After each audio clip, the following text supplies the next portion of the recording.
What if the very thing meant to keep a baby alive could also carry the taste of revenge? Picture this. A woman trapped in chains of slavery is forced to feed the children of the very family that claims to own her. Her own body is no longer hers. Her milk is taken, demanded, used to nourish the future of her oppressors. But what if, hidden inside that act of forced duty, there was a secret weapon? A weapon more silent than a blade, more personal than a whip.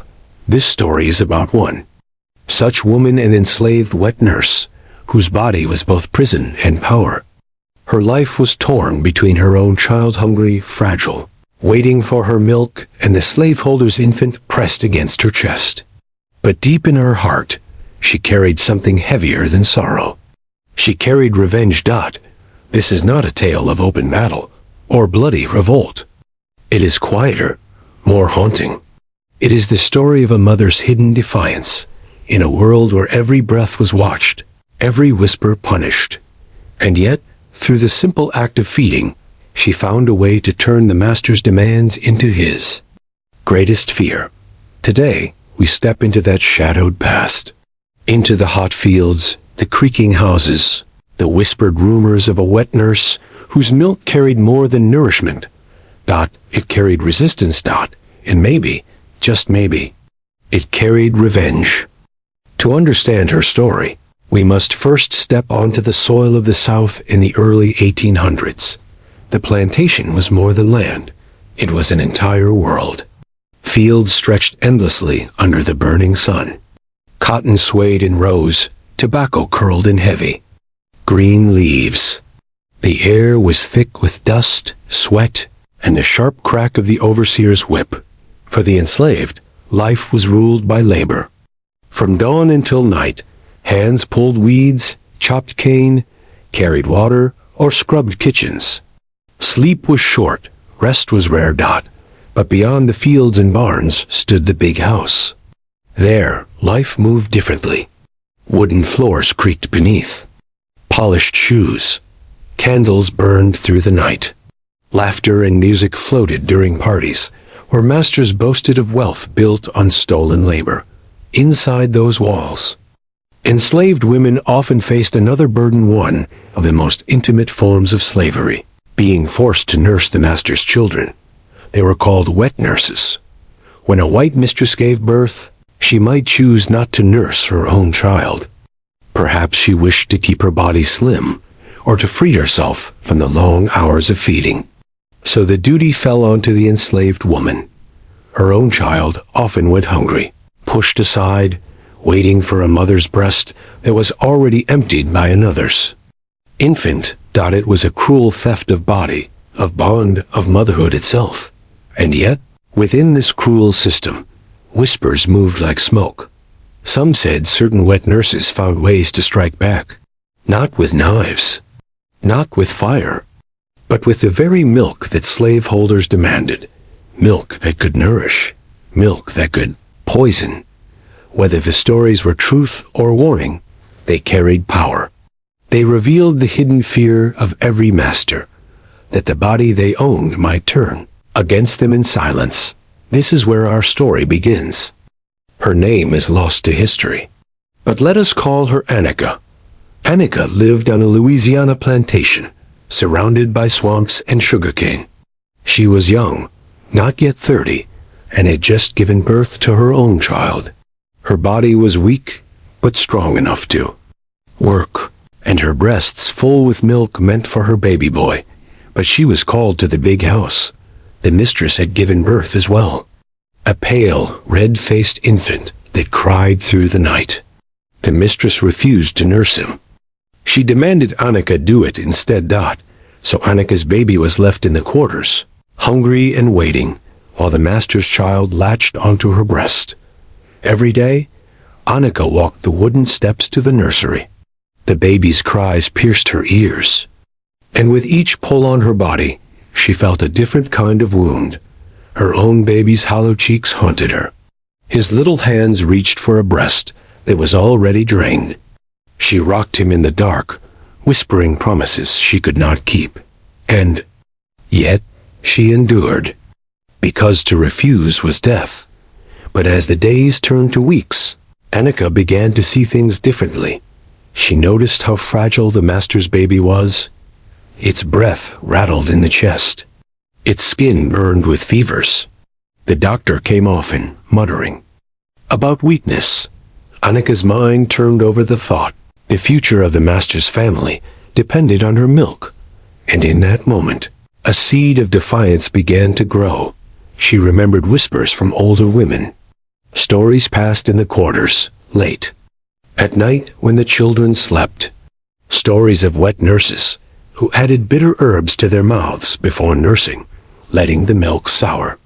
Stories of sickness that came without explanation. Some said it was legend. Others said it was truth. But for Annika, it became a question. Could she do it? Could she turn the very act of forced motherhood into a quiet act of revenge? Each day she weighed the choice. Each night she looked at her own child's hungry face and felt her heart harden. The quarters whispered too. That baby up in the big house ain't gonna last, someone muttered. Too weak, too spoiled. Another woman warned, careful, Annika, they always watch the wet nurse. If anything happened, they blame you. Still, the thought burned. What if she held the power, not them? Suspicion was always in the air. The mistress watched her closely. The overseer's wife peeked into the nursery, unannounced. Annika knew she had no room for mistakes, but she also knew that no one truly understood the power she held. Every feeding was a chance. Every mouthful of milk a moment of choice. One night, Annika sat by the fire in the quarters. An elder named Mabel leaned close. You thinking about it, ain't you? She whispered. Anika froze. Thinking about what? Mabel's eyes narrowed. I seen that look before. On women who lost too much. On women who want to give back what was taken. Annika swallowed hard. What if it's the only way? My baby starving. His baby fattening. How is that fair? Mabel reached into her pouch and pulled out a dried leaf. There are ways. Not too much. Just enough to weaken. Just enough to remind them we're not powerless. The leaf smelled bitter. Dangerous. Annika stared at it, her heart pounding. For days. She carried the leaf in her pocket. She felt its crinkle when she walked, its weight heavier than chains. Each time she nursed the master's child, the choice burned inside her.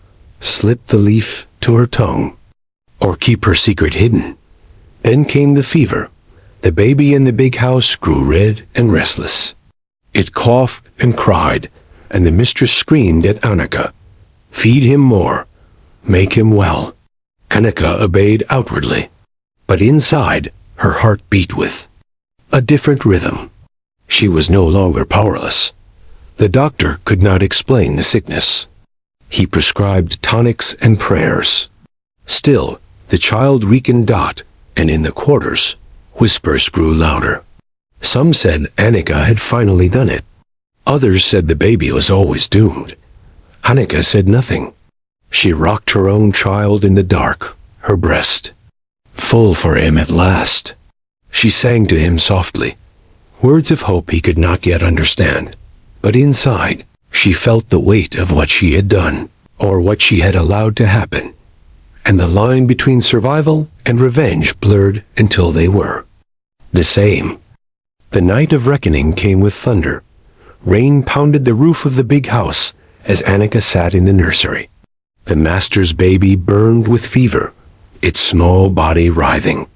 The mistress paced the floor, her gown soaked in sweat and fear. Do something, she shrieked at Annika. He's dying. Annika held the infant, her arms steady though her heart raced. She pressed the baby to her breast, as demanded. The storm outside cracked the sky. In that moment, time slowed. She thought of her own child, finally sleeping peacefully in the quarters, full and warm. She thought of all the women before her, forced into this cruel duty.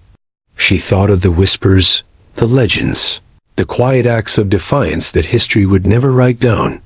And then she made her choice. She leaned back. Her eyes locked with the mistress's. "I am feeding him," Annika said, her voice calm but heavy with meaning. "But what grows in him is not mine to decide." The words struck like lightning. The mistress recoiled, unsure if it was threat, confession, or prophecy. The baby's cries faded into weak whimpers. The doctor shook his head, and in that stormy night, the fate of the master's child was sealed not by whip, not by blade, but by the quiet, unspoken power of a woman's body turned against her oppressors. The child did not survive. The plantation mourned in silence, though not all tears were true. The mistress locked herself in her room for weeks. The master stormed through the quarters, demanding answers, but none came. Suspicion fell on Annika. Of course, but without proof, they could do nothing. To admit the possibility was to admit their own fear that the very system they built could turn against them. Silently, from within, Annika returned to her child. He thrived, strong and smiling, his small hands gripping her tightly. For the first time, she gave him her milk fully, without theft out in the quarters. The whispers spread like wildfire. Some called her brave. Others warned that her act would bring danger on them all. But the legend grew. They said the wet nurse had turned her breast into a weapon, that she had fed revenge through milk, and though her name was never written in records, her story lived in memory, carried from one generation to the next. It was not the story of a battlefield, nor a great escape. It was the story of quiet resistance. The story of a woman who, in the most powerless position, found a way to claim power back. History often remembers the grand revolts, the uprisings, the escapes that broke chains in open defiance. But just as powerful are the small, hidden acts of resistance. The enslaved were not silent victims. They resisted in ways large and small through song, through secret teaching, through escape, through rebellion, and sometimes through the very duties forced upon them. The story of the wet nurse reminds us that even in the darkest oppression, agency could be carved from silence. A mother's body, taken by force, became a weapon of choice. Did she truly poison the child? Or was it sickness that came on its own? History does not tell us. But the legend endures because it speaks to something deeper, the fear of every oppressor, and the hope of every oppressed that power can shift in unexpected ways. The fields may forget, the records may erase, but the whispers remain.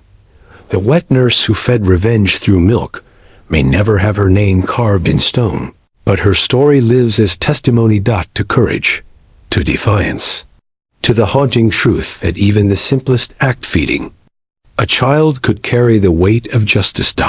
And so we remember.